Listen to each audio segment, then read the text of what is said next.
साथियों, क्या पुरुष सूक्त ब्राह्मण ग्रंथों के पहले बने? यदि पुरुष सूक्त ऋग्वेद का भाग है तो यह ब्राह्मणों से पहले बना होना चाहिए। यदि ऋग्वेद ब्राह्मण ग्रंथों से पहला है तो पुरुष सूक्त भी पहले का ही होना चाहिए। अतएव इसका भी अलग से अनुसंधान उचित है। प्रोफेसर मैक्स मूलर ने वैदिक साहित्य का क्रम इस प्रकार बताया है: पहले वेद, फिर ब्राह्मण और फिर सूत्र बने। यदि यह कथन सही है तो पुरुष सूक्त ब्राह्मणों से पहले बना।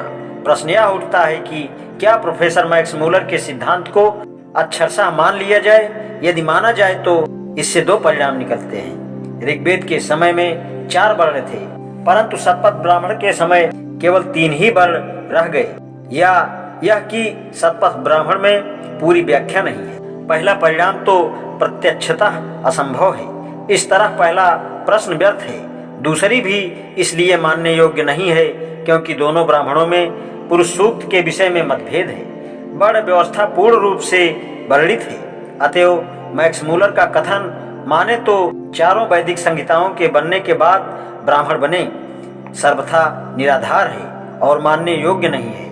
इसके विपरीत बेलवलकर और राणा डे का कहना है कि कुछ अंश वेदों के पहले और कुछ बाद में बने। अरस्तु ब्राह्मण ग्रंथों का कुछ अंश भी वेदों की समाप्ति के पहले बनना असंभव ही नहीं है।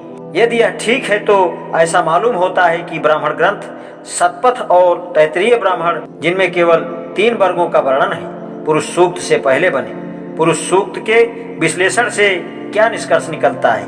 पुरुष सूक्त ऋग्वेद में एक छेपक है। इसलिए यह कोई तर्क नहीं कि आर्य समुदाय में शुरू में ही 4 वर्ण थे।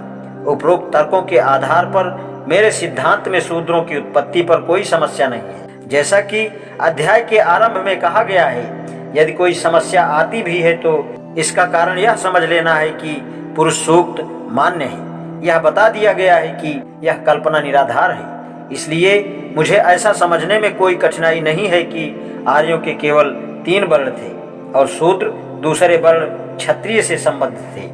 आज इतना ही, शेष कल। धन्यवाद।